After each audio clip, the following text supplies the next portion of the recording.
Good night, fellow punchers. The clock on the wall says 9:40 Tuesday night.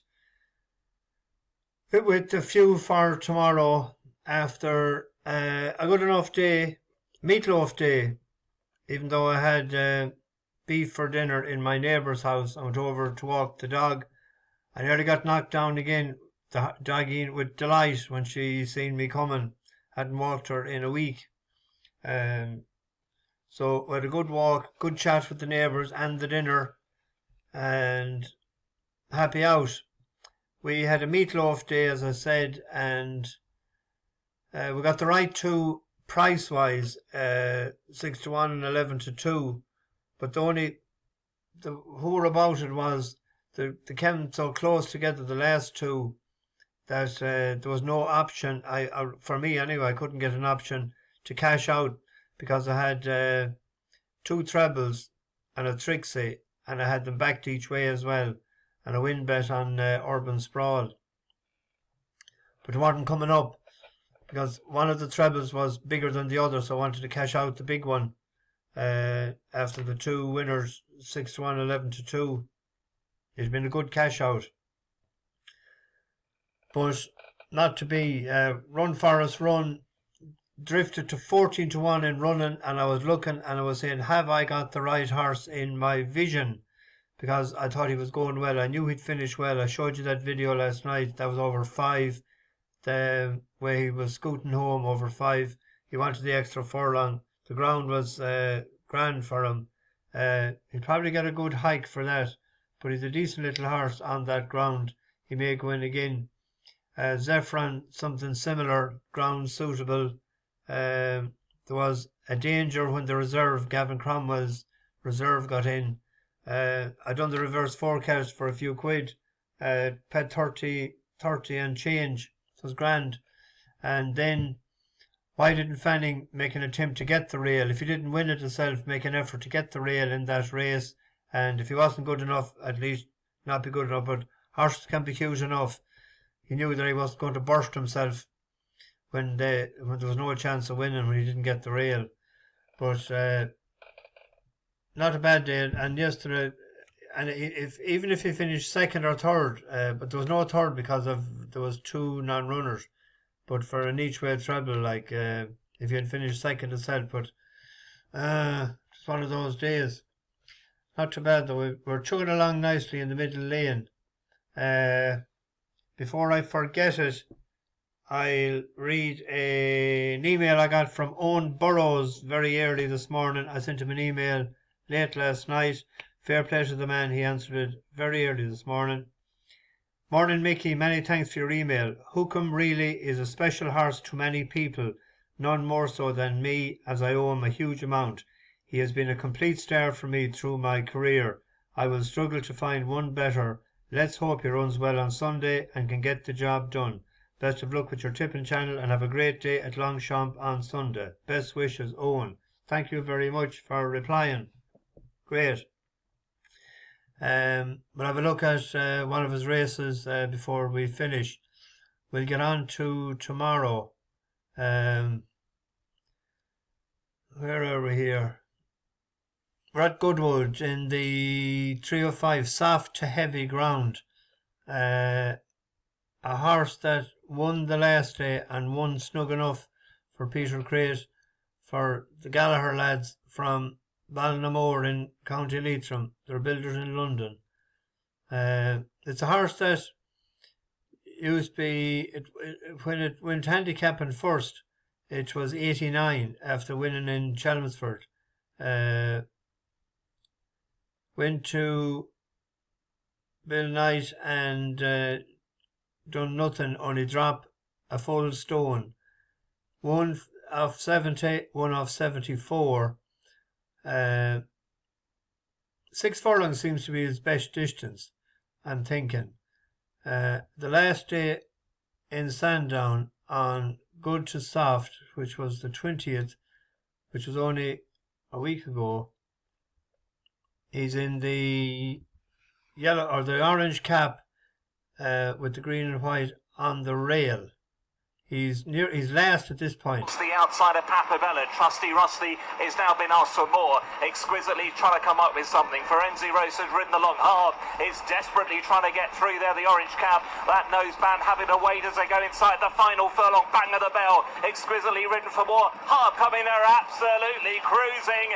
It's Harb under Tom Queally, edging into the lead, and it's all over now. It's Harb going on to win from bang of the bell in second, Ferenzi Rose at third, and then exquisitely in. It's called winning on the snaff. He went up £8 for that, but he's only carrying a £5 penalty tomorrow. He has won off 74 before. There is a couple of decent horses in there, Coco Bear and Capote's Dream. But I'm thinking this could be... I'm going to go with this for the nap of the day. What do you call it? A sprinter that in form. I always, even going back to the days of Ramblin' River, when they used to run him every few days. I used to always follow him. Just that's a long time ago. So I was impressed by that the last day. He opened up. He was 9-2 earlier on with Hills, and he opened up 5. He was 9-2 with Hills, and he was 5-2 with 365 from 4 o'clock there today. But 7-2 win bet. Where are we going next? We're going to Redcar in the 5:35. A horse as well that has dropped down in the handicap. Kalganov. O'Mara's going fairly well this weather. See the way he won that race today with the horse that won it last year, a £2 lower mark, Autumn Festival. This was in France when it came over. It was rated 95. It has dropped down all the way to 66 the last day. Yeah, same weight. The famous Gillespie colours.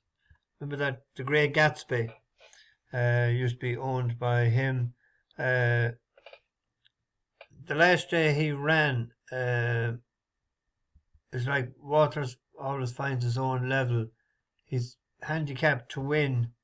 Well, we'll see. That's him in the famous green and white colours. We'll go on another bit.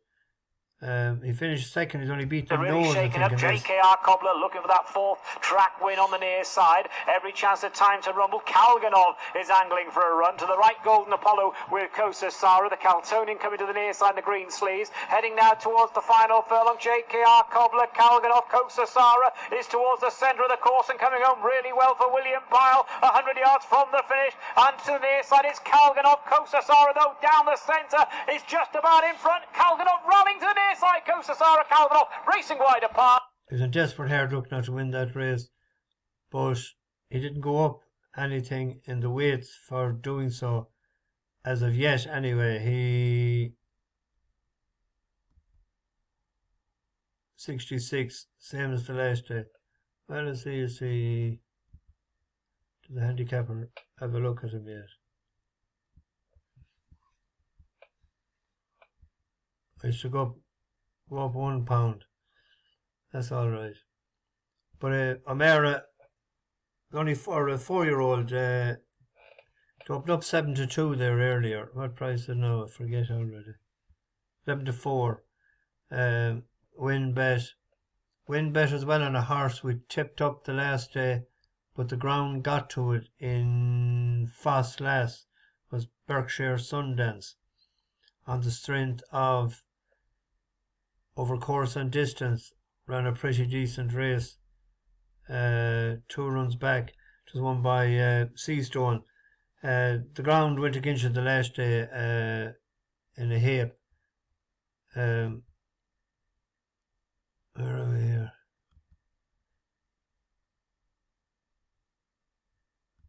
Yeah, In third, Sky Power, Sea Stone, then Fox Vision and Smart Champion. 2.5 furlongs to go, and Pons Alias still has the lead. Pons Alias by about a length and a half. Divya tries to attack towards the inside. Sea Stone went for the cutaway, have the rail. Down the wide outside, Fox Vision begins to roll. It's Sea Stone against the rail. Pons Alias between rivals. On the near side, it's Fox Vision. These three in line, a half furlong to run.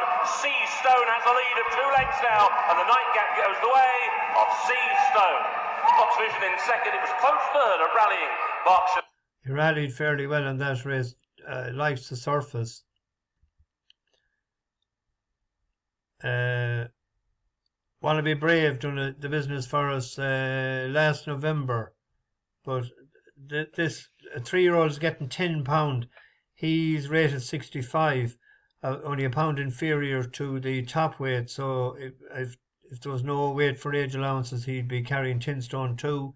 He's carrying 9 stone 6. So that's £10. So hopefully that'll do the difference. He opened up 7-2 this evening. 11-4 there now. Well, we'll see. There's the 3 that I'd picked out. Sometimes when I like another couple, I do cross doubles and cross trebles. So that's what maybe I'd suggest, with throwing in 2 more. Anyone that wants to do cross doubles and trebles. One of them may be in Sligo, Pepperocco. Ran fairly well the last time, over 2-3, and it ran behind a horse that drifted yesterday in Roscommon, but that's because of the ground. What do you call her, Queen?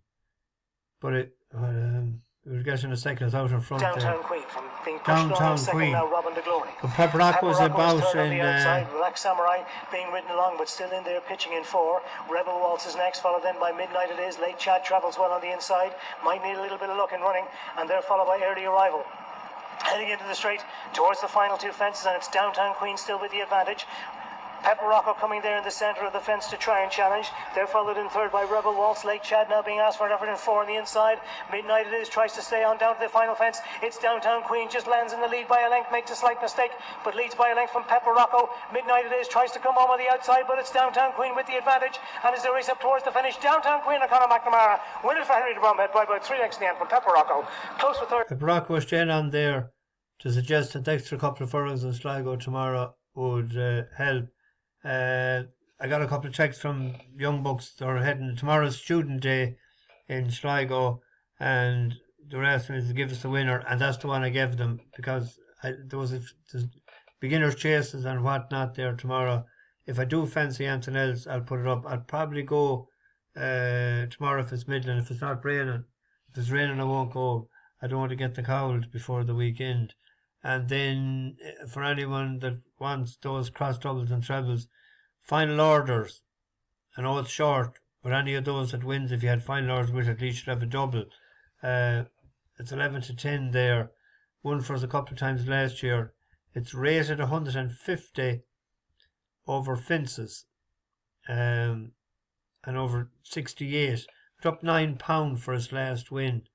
And it was in Bellewstown as well. 1 off 59, 5-4 favourite that day. Is Mater Matuta at the end of his circuit, just over 2 furlongs to go. Cleopatra's Needle is picked off by final order. Sleeve Barnes trying to challenge. Mater Matuta is gaining on the outside of Shining H, who's running on. Ahead then of Chilean, and then Glide Ranger from a long way back ahead of 10th Amendment, but it's final orders in the lead. Being followed by Sleeve Barnes, and next on the inside is Shining H, Mater Matuta and Glide Ranger racing well inside the final furlong, and it's final orders, not waiting for them any longer, is lengthening clear from Glide Ranger, who's up for the second ahead of Sleeve Barnett and Matter. If you're thinking he'd be still well in, he won over Hurls there as well. Rated what was it?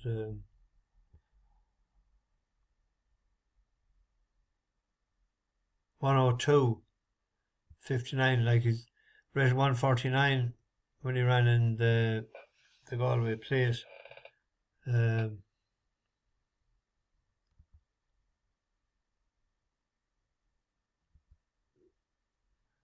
have to have a look at Hukum tonight. This was in the Cumberland Lodge Stakes in Ascot in 2021, and this was on heavy ground. That's why, and he It's still stayed at travelling home. pretty smoothly. Wells Fargo drops away. Title is trying to stay on. Quickthorn now joined and passed by Hukum, who's been sent to the front by Jim Crowley, and racing inside the final furlong and a half. Opens up and goes clear by 3 lengths to Eagles by Day in second, then Quickthorn. Ilarabi staying on from the back of the field, but they're heading well inside the last, and Hukum is many lengths clear and is going to win the Cumberland Lodge in taking fashion. Hukum, a really good winner. Hukum has beaten Eagles by Day. Ilarab was home in third, Quickthorn in fourth, then Title, Wells Fargo. That's why wouldn't it be great if we had ground similar to last year or the year before? It was hock deep. It would be against the other ones. It would suit Hukum down to the ground. His knee action, the way he digs into it, he loves it. But it's supposed to be good to soft. I was reading there earlier. Good to soft. If it was, it wouldn't be too bad. But heavy, if it was, it would suit us down to the ground. So we'll have to say a little Hail Mary, and a couple of them maybe, that the rains will come. And we will see. There's 15 left at this stage, and 2 more maybe win tomorrow, I think. So we'll see. Anyway, it's like Christmas, like coming up to Christmas for me this week. Getting my first toy. Bash the bookies, over and out.